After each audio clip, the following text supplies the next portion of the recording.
자, 교재는 68페이지 제2절 부작위범입니다. 자, 서론이 있고 쭉 내려오시면 자기와 부작위 구별 나와 있죠. 자, 문제점 있고 옳게 한 애들이 있는데 판례는 자기 우선 부작위 보충설이다.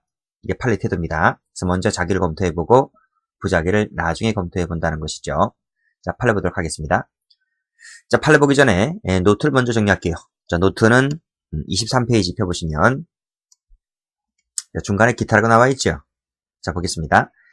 자, 앞에 박스가 이제 자기범 박스고, 그 다음에 이제 직무기자의 관계죠. 자, 먼저, 허위 공문서 작성죄 및 동행사죄. 작성했다, 행사했다, 자기죠. 직무유기는 보통 대부분 부작위로 이루어져 있죠. 자, 양자가 충돌했을 때에는 부작위는 성립하지 않고 뭐만 된다? 허위 공문 작성 및 동행사죄만 된다. 이런 말이에요. 자, 두 번째, 위계에 의한 공직방과 직무기죄 관계도 마찬가지로 위계만 됩니다. 도피죄하고 직무기죄도 도피죄만 되고요. 증거인멸죄와 직무기죄도 증거인멸죄만 됩니다. 아시겠죠? 이것이 판례란 말입니다. 근데 이때 이 뭐뭇을 특히 허위공문서 작성죄, 이 작성했다. 이 작성은 비리 은폐 목적일 땐 그래요. 비리 은폐 목적일 때는 이 허위공문서 작성죄만 되는 거예요.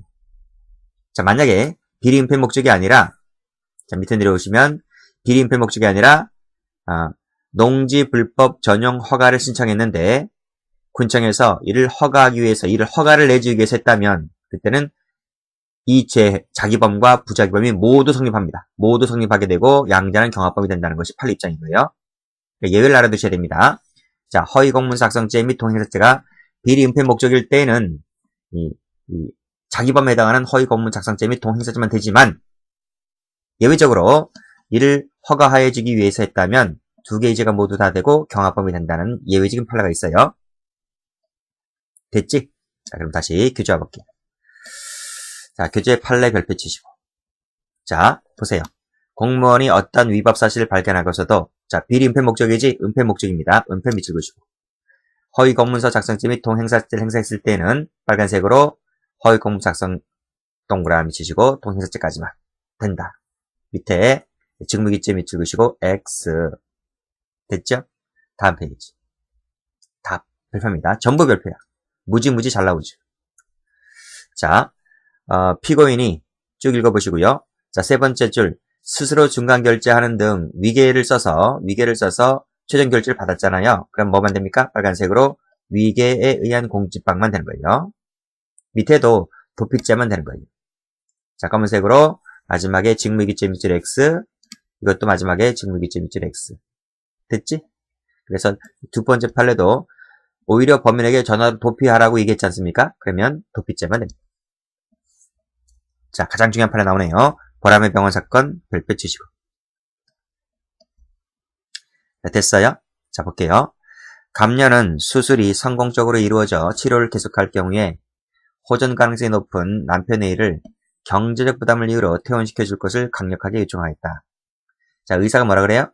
퇴원시켜주면 사망할 것이라고 해서 퇴원을 만류했습니다. 자, 그런데 차라리 A가 죽는 것이 낫겠다고 생각한 감녀의 거듭된 요청에 따라서 이것을 알면서도 의사는 A를 퇴원하게 하였고 이랬어요. 이 퇴원하게 하였다는 것이 자기입니까? 부작입니까? 판례 뭐라 그래요? 자기라는 거예요. 빨간색으로 자기 동그라미. 자, 의사는 두 가지 의무가 있어요. 의사는 환자를 살려야 할 의무가 있는 것이고, 그렇지? 치료를 해줘야 할 의무가 있는 것이고, 근데 그 치료를 해주지 않았다면 부작위도 될 수 있지만 판례를 뭐로 봤다? 그걸 자기로 봤다는 거예요. 퇴원해라 고 하는 것 조치가 자기라고 봤다. 됐어요? 자, 그리고 그럼 아내와 공모를 했느냐? 공모는 아닙니다. 그래서 공동정범이 되는 것이 아니라 방조죄만 된다. 이것이 판례죠. 여기서 두 번째 줄 치료 중단 및 퇴원을 허용하는 조치를 취했다. 이 조치라는 것이 바로 자기라는 거예요. 됐지? 출제 문제를 가보면 이 자기를 부자기로 바꾼다든지 방조죄를 공동정범으로 바꾼다든지 그러면 틀려요. 자, 됐지? 판례 2번도 잘 나옵니다. 판례 2번 보시면 자신의 신체적 활동이나 물리적 화학적 작용을 통하여 적극적으로 타인의 법을 악화시켰다라고 했을 때 이것을 뭐를 보았다? 자기로 보았다. 이게 바로 무슨 말입니까? 그래, 퇴원시켜라. 이런 말. 퇴원시켜라. 퇴원시켜라고 한 것이 바로 뭐다? 자신의 신체적 활동, 물리적 화학적 작용을 통하여 타인의 법을 악화시킨 것이지. 그렇지? 이런 말이에요. 자, 다시 한번 올라가 볼게요. 자, 올라가 보시면 여기 호흡장치를 제거했다는 말 나오지, 그치? 이게 바로 자기라는 거예요, 자기. 근데 이 인턴은 나중에 알겠지만 무죄입니다. 무죄. 주치의가 시킨 대로 했기 때문에 무죄가 되었고, 근데 여기서 호흡장치 제거라는 것이 자기라는 거야. 무슨 말인지 알겠지? 퇴원 주차한 것도 자기고. 자, 밑에 한번 가볼게요. 자규에 의해서 악화된 법익 상황을 되돌이키지 아니하였다. 이게 무슨 말이죠? 이게 무슨 말인가 하면 여기 이런 말이에요. 한번 적어볼까요? 재부착 X. 자, 호흡장치를 제거를 했잖아요. 그럼 환자가 숨을 가쁘게 쉬고 있겠지? 그럼 얼른 뗀 호흡장치를 다시 재부착해야 되는데도 불구하고 그렇게 하지 않았다는 거지. 그렇게 아니했다는 점에 중점을 두어서 부작용으로 볼 것은 아니다. 이런 말이에요. 여전히 자기로 봐야 한다. 이런 말이에요. 됐나요? 자, 됐습니다. 자, 물론 안에는 부작위인 살인죄가 되는 거죠. 미필적 고의가 있고, 법정 대리인이고, 그치? 넘겨볼게요. 자, 그 다음, 자, 진정 부작위범, 부진정 부작위범 구별 나와 있죠. 우리 이 통설은 형식설적 입장이다. 그래서 진정과 부진정을 어떻게 나눴습니까? 법조문에 명문으로 부작위라고 못 박아놓은 거, 규정해 놓은 것이 진정이다, 진정. 그치? 그래서 뭐뭐 하지 아니한 자, 이게 전부 다 진정이죠. 진정. 그래서 부작위를 통해서 부작위를 실현한다 해서 이걸 진정이다, 이렇게 불러요. 그래서 이렇게 외우시라고 했어요. 앞에 부작위, 뒤에 부작위, 글씨가 똑같지? 똑같으니까 진정이다, 이런 말이에요. 두 번째, 부진정이라고 하는 것은 법조문 자체는 자기로 규정해 놓았지만 이를 부작위로도 실현할 수 있는 것. 그러니까 살인죄가 대표적인 것이잖아, 그치? 사람을 살해했다. 살해라고 하는 것은 자기로 규정해 놓았지만 이것을 부작위로도 실현할 수 있는 범죄, 그것을 부진정이라 했다, 이런 말입니다. 그래서 여기서는 앞에 부작위, 뒤에 자기범, 글씨 다르지? 다르다. 그래서 이것을 짝퉁, 그래서 부진정, 이렇게 설명드렸어요. 그렇게 외우셔야 돼요. 그래서 문제집 가보시면 이 뒤에 글씨를 바꾼단 말이에요. 이 부작위범을 바꾸고 자기범을 바꾸면 틀려요. 아시겠지? 자, 그러면 판례 갑니다. 자, 첫 번째 판례가 출제가 많이 되었었어요. 별표 치시고. 자, 쭉 읽어보세요. 뭐뭐 하지 않았다는 것, 이게 부작위지. 구성요건이란 말은 이퀄 조문이거든. 조문. 그래서 뭐뭐 하지 않았다는 것이 조문에 나와 있지. 자, 올라가 봅니다. 자, 진정이 뭐야? 진정이. 부작위라고 법조문의 명문으로 규정해 놓은 것을 진정 부작위범 그랬지? 그래서 불해산죄, 불응죄 이런 것이 다 법조문에 있지? 그렇잖아요. 그럼 이 판례에서 이것이 진정이야, 부진정이야? 그렇지. 빨간색으로 진정 동그라미. 밑에도 마찬가지입니다. 뭐뭐 하지 않았다는 것이 조문에 나와 있지? 그럼 이것도 진정이다, 동그라미. 자, 됐고. 자, 쭉 내려오시고 성립요건 볼게요. 자, 성립요건. 이제 거기서 뭘 배웠습니까? 구성요건 해당성 배웠지, 그치? 공통적요건 배웠지? 그래서 뭐라 그래? 쭉 가보시면 여기 마지막에 개별적 행위 가능성이 있어야 한다 있네요. 그래서 보세요. 자, 한강에 아이가 빠졌어요. 근데 아버지가 반신불구이거나 수영을 못해요. 구조하지 못했어요. 아버지는 구호하고 싶어도 구호하지 못하는 거죠. 그렇죠? 개별적 행위 가능성이 없는 것이다. 그래서 구성요건 해당성이 탈락되는 거예요.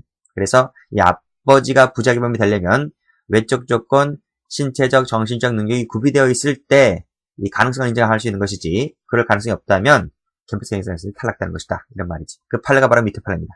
밑에 판례 볼게요. 자, 은행장인 피고인이 이 상환금을 발행회사로 하여금 자체자금으로 상환하는 조치를 취하지 않았다. 자, 무슨 조치를 취하지 않았다 했으니까 부작위 맞지? 부작위 맞지? 부작위가 맞는데 이걸 부작위범으로 볼 수 있어요? 그러려면 위에서 봐왔잖아. 아이가 물에 빠졌는데 아버지가 구조하지 않았다고 해서 이게 부작위범이 될 수 있냐고. 부작위 맞는데, 그치? 근데 위에서 뭐라 했습니까? 외적 조건, 신체적, 정신적 이 능력이 갖춰져야 한다는 것이 전제 조건이잖아요. 자, 그래서 따라서 밑에 보시면 상환할 수 있는 능력. 이게 바로 뭐야? 이퀄 개별적 행위 가능성.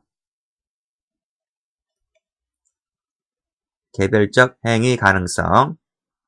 이것이 전제돼야 돼, 전제가 되지 않는다면 업무상 배임죄로 논할 수가 없다, 이런 말이에요.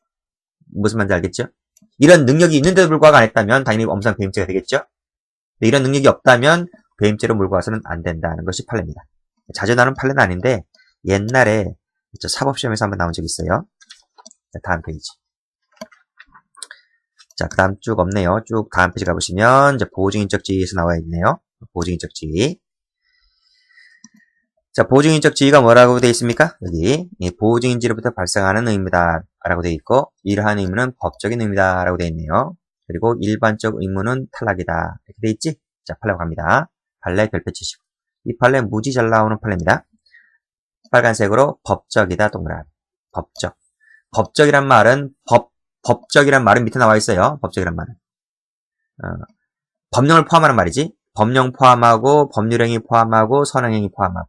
그러니까 법령이 아닙니다. 자기 의무는 법령이 아니야. 법령을 포함하는 넓은 의미지, 그치? 법적이니까. 그리고 여기서 법률행위라고 하는 것은 보통은 계약으로 나오죠. 계약으로 많이 나타나게 됩니다. 그리고 법적이라면 성문법, 불문법, 공법, 사법 가리지 않습니다. 됐나요? 심지어는 신의성실도 동그라미, 그 다음에 사회상계 동그라미, 조리도 동그라미 포함됩니다. 그러니까 이 동그라미 친 것이 포함되지 않는다 그러면 틀립니다. 자, 그 다음. 자, 법적이라고 그랬어요. 법적이기 때문에 도덕 밑줄 그시고 X, 종교 밑줄 그시고 X 포함되지 않는다. 이것도 출제가 된 적이 있었고요. 다음 페이지 갑니다.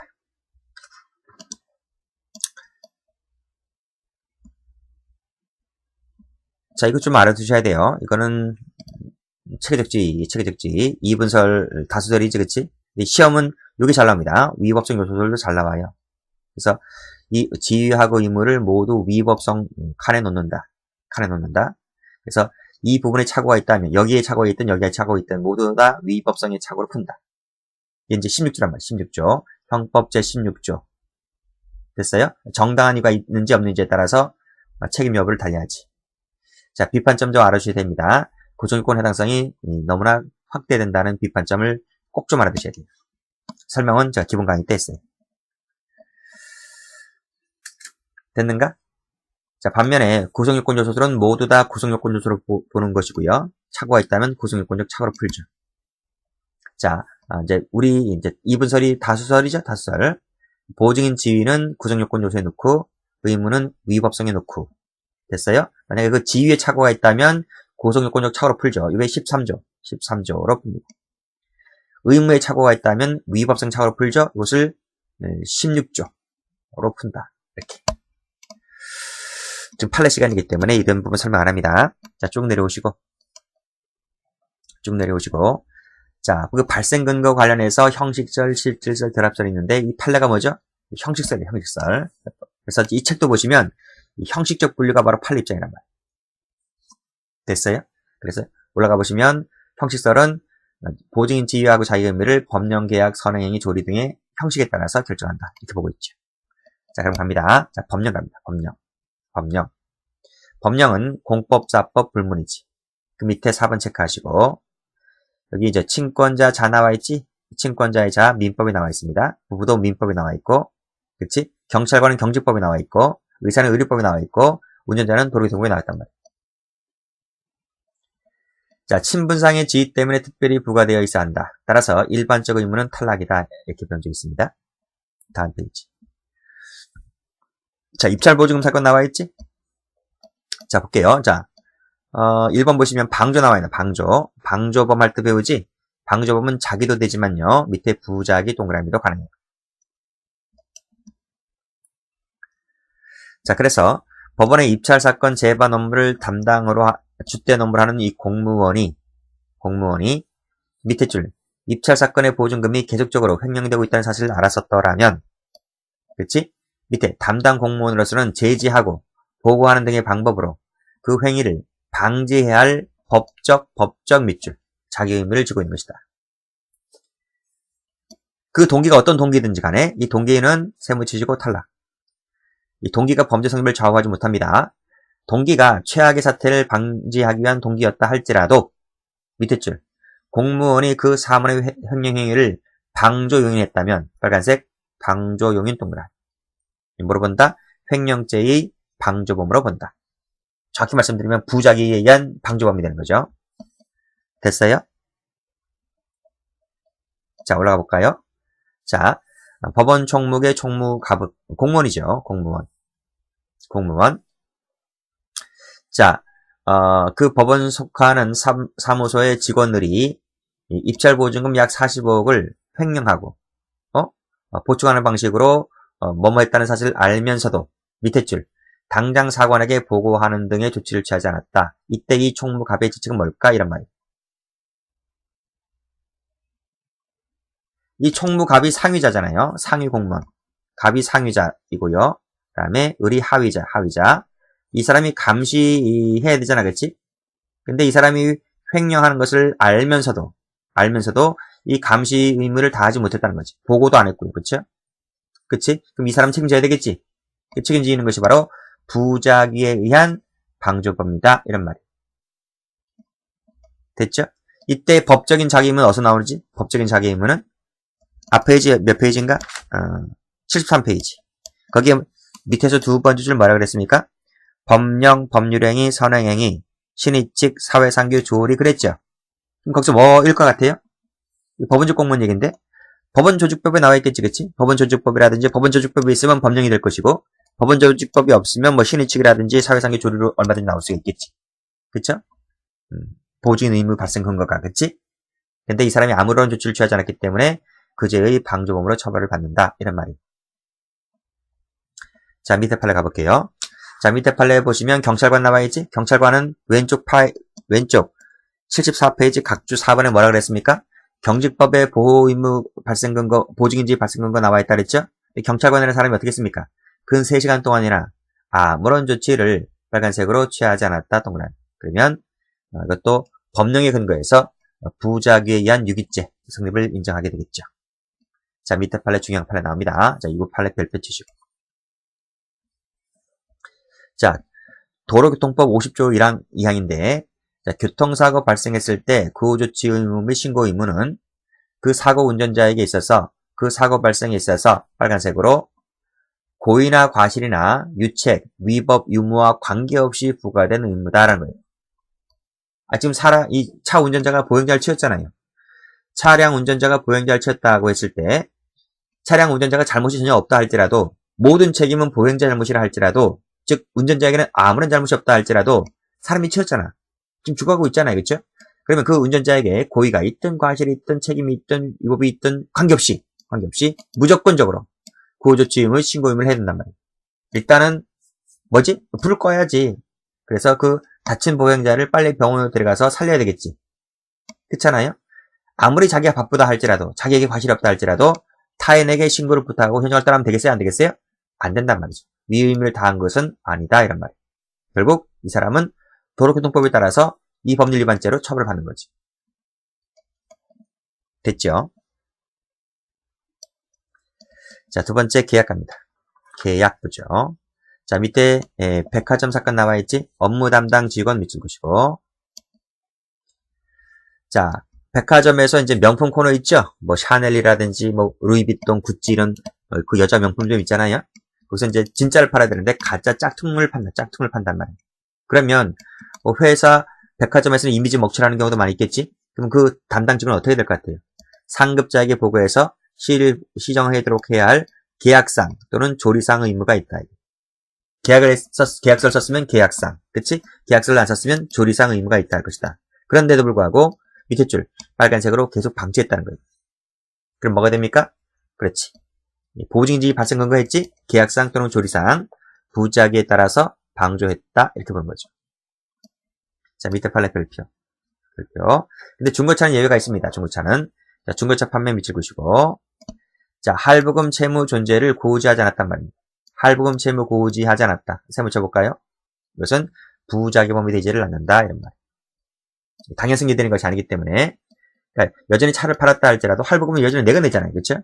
그래서 이 할부금 채무를 고지하지 않았다 할지라도 사기죄가 되지는 않는다는 예외적인 판례가 있어요. 자, 다음 페이지 선행입니다. 이 선자가 앞선자예요. 앞선 착할 선자가 아니고 앞선자, 행할 행자. 그래서 불을 껐으면 불을 꺼라. 똥을 쌌으면 똥 치워라 이겁니다. 그쵸? 실화자, 불을 껐으면 불 꺼야지. 안 껐으면 부작위범이 되는 거지. 자, 판례 가볼까요? 별표. 첫 번째 거 별표. 자, 보세요. 자, 쭉 읽어보시고, 자, 세 번째 줄. 그 감금 상태가 계속된 어느 시점에서 살해의 범위가 생겨서 피감금자에 대한 위험 발생시켰잖아요. 그럼 꺼야지. 근데 어떻게 했어요? 방지함이 없이 동그란. 똥 쌌으면 똥을 치워야 될 거 아닙니까? 발생시켰으면 꺼야 되지. 왜 방지하지 않았다는 거예요? 그쵸? 그래서 방지함이 없다는 말은 위험 발생을 시켰고 유지가 시켰기 때문에 그대로 방치했다면 뭐가 됩니까? 방조범이 된 거죠. 부작위범이 된 거죠. 부작위한 살인죄가 된다. 이거죠. 이런 문제 나온 적이 있어요. 살인죄입니다. 살인 범위가 생겼기 때문에 어떤 기출문제 가면 이렇게 나옵니다. 감금치사다. 틀려요.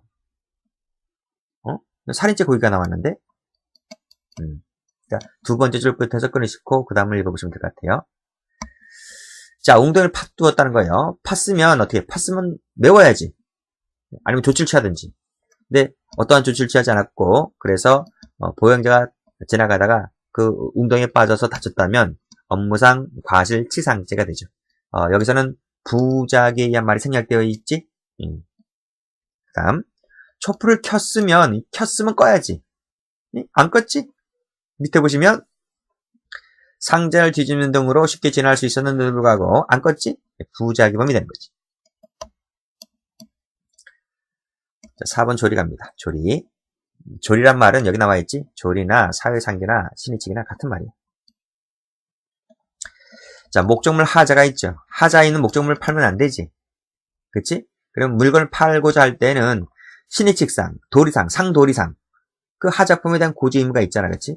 고지하지 않고 팔면 넌 사기꾼이 되는 거지. 자, 밑에 판례 별표. 봐봐요.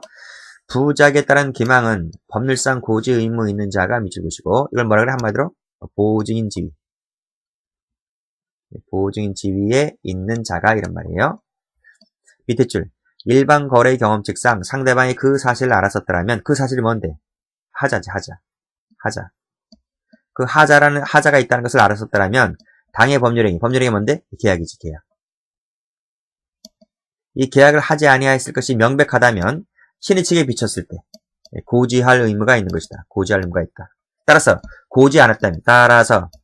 고지를 안 했다면 어떻게 되는 거예요? 그건 부작위에 의한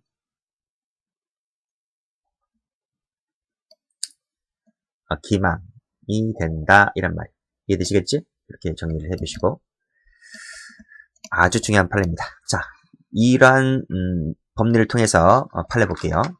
판례 전부 다 A급 판례들입니다. 자, 빨간색들을 보시고 자, 분쟁이 있어요. 매매 목적물에 대해서 분쟁이 있어요. 그리고 지금 이것이 소송 중이에요. 소송 중 경매 진행 중 그 밑에 명도 소송 중 금지 가처분 그 다음에 가등기 근지당 설정 등기 그 다음에 도시계획이 위반되어 있고요. 이런 하자가 있잖아요. 하자가 있으면 상대방에 반드시 고지를 해줘야만 돼요. 자, 거기 나와있지. 세 번째 줄에 거래상 신의칙상 매수인에게 고지할 의무가 있다. 근데 이걸 숨기고 매도했지? 사기가 되는 거지. 부작위에 의한 사기. 자, 경매 진행 중이라는 사실 알려줘야만 됩니다. 무슨 말인지 알았어요? 알려주지 않았다면 거기 나오잖아. 고지할 의무가 있는 것이다. 고지 안 하면 사기가 되는 거지. 설령 여기서 조심할 것은 여기 확인 세무 돼지꼬리, 열람 세무 돼지꼬리. 상대방이 충분히 등기부를 뜯어보는 것이 가능해요. 하더라도 신의칙상, 도리상 물건을 판다면 고지해야지. 안 했다면 부작위에 의한 사기죄가 되는 것이다. 됐어요? 밑에도 마찬가지고요. 전부 다 숨겼지? 다 숨기고 팝니다. 다 사기꾼이에요, 사기꾼. 그치? 여기 협의 매수될 것, 수용될 것이라는 것을 알았다면 고지 의무가 있잖아요. 고지하지 않았다면 사기꾼이 되는 거지. 자, 6번. 아들을 낳을 수 있을 것이라는 착오에 빠져 있습니다. 그러면 의사가 어떻게 해야 돼? 의사는 이 착오를 제거해 줘야 할 보증인적 지위가 있는 거죠. 근데 아들을 낳을 수 있을 것인 것처럼 가장 속여서 수술했다면 이 의사에게는 사기꾼이 되는 거지.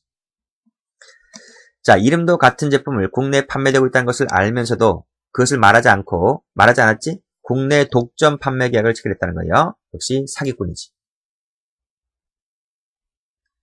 자, 그 다음 판례. 다음 페이지 한번 가보세요. 자, 총괄팀장, 운영직원이 상위자지, 상위자. 대표이사 상위자지. 지점장, 지점장 상위자고, 지하실 소유자도 상위자니, 상위자. 됐어요? 상위자. 그 다음에 하위자. 하위자.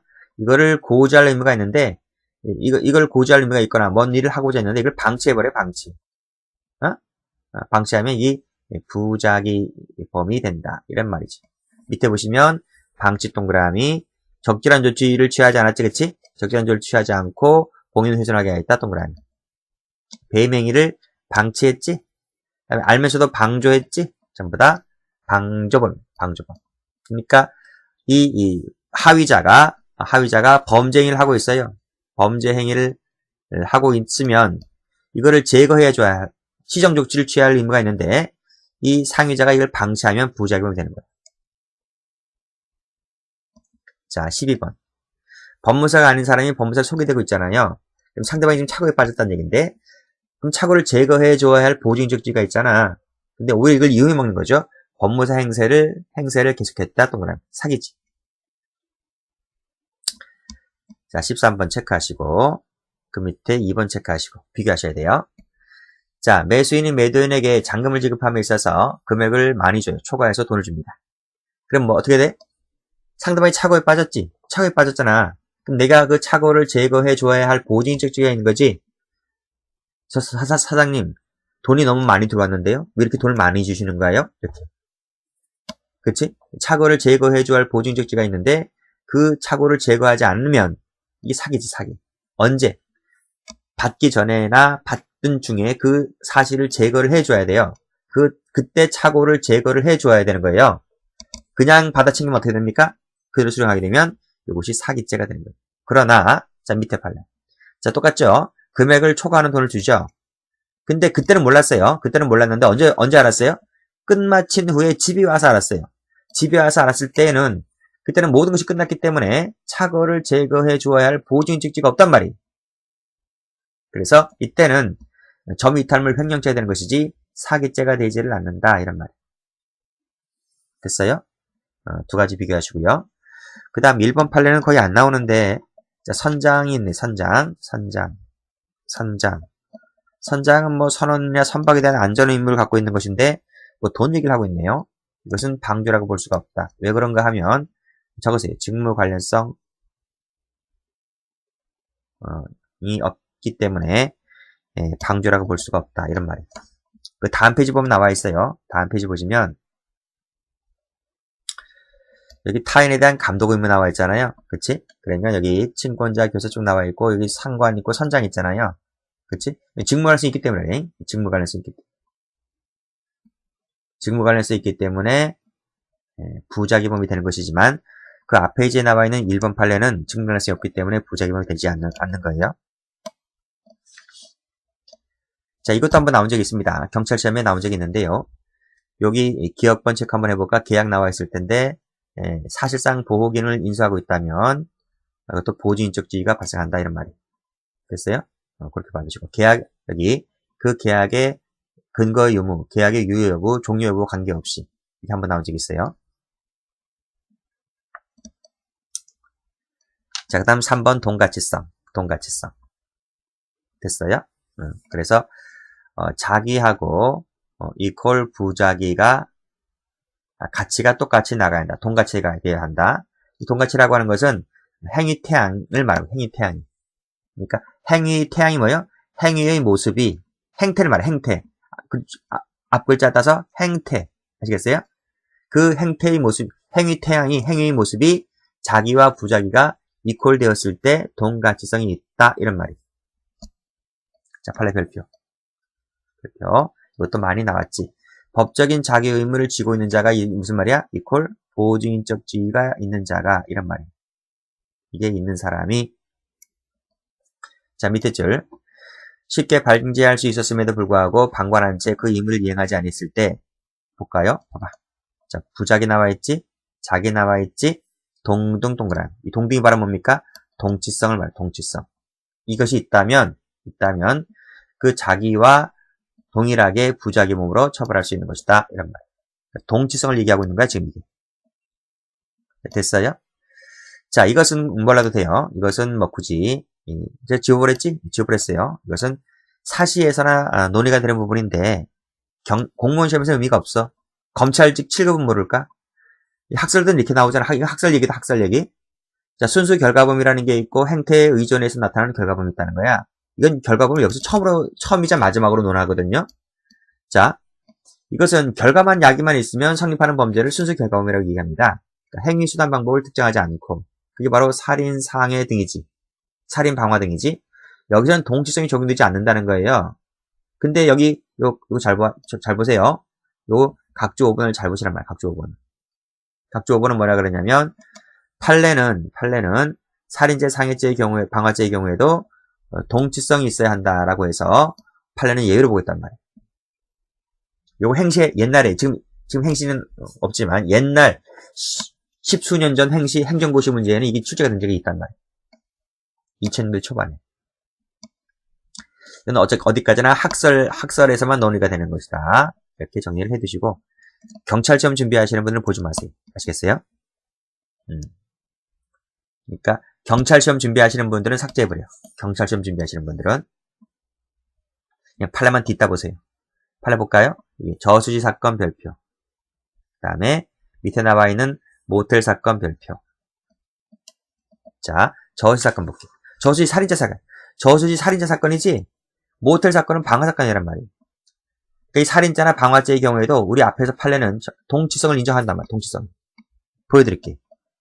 자, 보세요. 갑은 조카 을을 살해하기로 마음먹고 을을 불러내어 저수지로 데려가서 인적이 드물고 경사가 급하여 미끄러지기 쉬운 제방 쪽으로 유인하여 함께 걷다가 물에 빠지자 구호 조치를 하지 않은 채 방치하여서 을은 죽고 말았다. 이랬어요. 주책이 뭘까요? 지금 삼촌하고 조카 관계잖아요. 법령은 아니거든요. 자, 그런데 쭉 읽어보시면, 자, 저수지로 데려갔다 이거예요. 이게 선행이. 위험원에 데려갔잖아, 그렇지? 위험원에 데려갔지? 여기서 법적인 의미라고 하는 것이 바로 선행이. 법령 계약도 아니에요. 법령은 부모 자식 간의 법령이지. 삼촌 조카인데 법령이 아니지. 민법에 안 나와 있어요. 그러니까 계약관계도 아니지. 선행이다. 선행. 그래서 여기서 뭐해? 법적인 자유의무가 있다. 선행으로 인해서 보증인 지위가 발생했지? 발생했어요. 자, 그 다음. 그가 익사하는 것을 용인하고 방관한 행위. 이게 부작이지. 이게 부작이잖아. 용인하고 방관한 게 부작이잖아. 그치? 그 다음. 그를 직접 물에 빠뜨려 익사시키는 행위. 이건 뭔데? 이 행위가 뭐예요? 이퀄 자기. 이 부작이가 이 자기와 다름없다 동그라미. 무슨 말이나? 그렇지. 동치성이다. 동치성. 동가치성을 지금 인정하고 있는 거지. 그래서 보세요. 보시면 지금 보증인적 지위 인정했지? 그 다음에 두 번째 다름없다라고 해서 동가치성도 인정했어요. 그럼 부작위 범위 갖출 수 있는 요건 다 갖췄지. 그래서 답이 뭡니까? 부작위에 의한 살해죄를 인정했다. 그러니까 이게 1번, 이게 2번, 1번, 2번이 다 인정되어서 부작위 범위 성립했다. 그래서 다시 한번 올라가 보시면 우리 판례는 살인죄의 경우에도 동치성을 인정한다 이런 말이에요. 그 점에서 여기 나와 있지? 학설하고 다르지. 학설은 이 필요 없다 그러거든. 두 번째 판례 모텔 사건. 갑은 모텔방에 투숙하여 담배를 피웠다. 담뱃불이 꺼졌는지 여부를 확인도 하지 아니한 채 이게 과실이지. 그치? 담뱃불을 켰다 그랬지 지금? 그럼 담뱃불을 켰으면 담뱃불 꺼야지. 왜 안 끄냐? 여기서 담뱃불을 켰다 그랬지? 그러면 담뱃불을 꺼야 할 보증인적지가 있지? 이게 바로 뭐다? 선행행. 선행행위로 인해서 보증인 지위가 발생한 거지. 이게 바로 뭐지? 1번이지. 1번. 살인죄에서 말하는 이 선행행위로 인한 보증인 지위 발생과 마찬가지의 그런 거예요. 다시 와보세요. 잠이 들어버렸다. 자, 밑에 줄. 잠에서 깨어나 화재가 발생한 것을 알게 된 갑은 모텔을 빠져나면서 모텔 주인이나 투숙객들에게 이를 알리지 않았다. 그래서 알리지 않았다. 이게 부작위, 이게 부작위에 의한 동가치성이 인정되나? 어? 자, 밑에 나와 있는, 자, 파란색으로 이를 알리지 아니하였다 세모 쳐봐. 세모 쳤어요? 이 세모 친 것이 이 동가치성이 있다고 봐요? 여기서는 뭐야, 여기서는? 여기서는 물에 빠진 애를 구해줘야 할 삼촌이 구조하지 않고 팔짱만 끼고 시쭉시쭉 웃고 있어요. 죽으라고. 어? 그 행위는 직접 물에 빠뜨린 거와 똑같다는 거야, 행태가. 근데 이거 봐봐. 내가 모텔 주인이나 수수께끼를 죽여버리려고 이 건물에다가 휘발유 끼워 얹었나? 그게 아니잖아요. 어? 담배를 피웠는데 피곤해서 나도 모르게 잠이 들었고 깨어나 보니까 온통 시뻘게. 겨를이 없지. 겨를이 없어. 팬티 바람으로 쫓아나와야 되는데? 휘발유통을 들고 물에 끼워 얹은 거랑 다르지? 달라요. 동치성이 없다는 거야. 이게 없다는 거야. 지금 이게 없다는 거야. 그래서 뭐단다? 검찰은 이 부작위에 의해서 이 방화치사상죄로 기소했거든? 된대 안 된대? 안 된다는 거야. 이게 안 된다는 거야. 왜? 동가치성이 없기 때문에. 동가치성 이 자체가 인정되지 않기 때문에 결국은 뭐다? 따라서 부작위에 의한 방화치사상죄는 되지 않는다 이런 말이지. 결국 그 부분은 무죄다. 다른 여기 나와야지 답이 중요한 게 아니에요. 답이 중요한 게 아니고 검찰이 기소한 대로 판단해 줄 수밖에 없는 거지. 그 부분은 무죄다 이런 말이에요. 여기서도 뭘 따졌어? 여기서도 나와 있는 방화죄지, 방화죄. 방화죄의 경우에도 동가치성 여부를 따져서 유무죄 판단했잖아요. 학설하고 틀리다니까, 판례는. 판례 두 가지 잘 알아두세요. 자, 됐고. 다음 페이지는 다 조문, 이론 문제고요. 자, 그 다음 가보시면 공법 문제 나와 있지, 공법 문제. 자, 공법 문제 중요합니다. 전부 다 그렇게 치셔야 돼요. 자, 부작의 의안이 뭔지, 대안이 뭔지를 잘 봐두셔야 돼요. 이런 것은 다 기본 강의 때 말씀드리는 거죠. 자, 그 밑에 판례 갑니다. 이 밑에 판례 별표 치시고 잘 나옵니다. 자, 부작위범 사이에서의 공동정범도 얼마든지 가능해요. 요건이 있어요, 요건이. 다수의 부작위범에게 의무가 공통되어 있고 그 의무를 공통으로 이행할 수 있을 때는 부작위범끼리들도 공동정범이 가능해요. 이건 많이 보셨지? 공부하신 분들 많이 보셨지? 그치? 자, 그럼 이거 가볼까?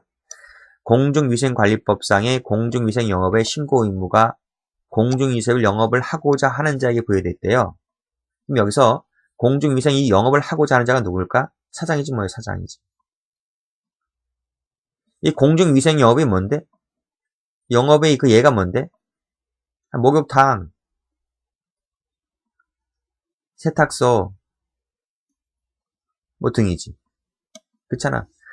이 공중위생 영업을 하고자 하는 자에게 신고 의무가 부여되어 있다는 거야. 이 사장에게 부여되어 있는 것이지 그 밑에 있는 직원에게 부여되어 있는 게 아니고 보조자에게 부여되어 있는 게 아니래요. 이걸 안 하면 신고 의무를 안 하면요. 사장만 처벌받아요. 사장만. 직원이 아르바이트생 직원이 왜 처벌받아? 따라서 부작위범 사이 공동정범이 안 된다는 거지.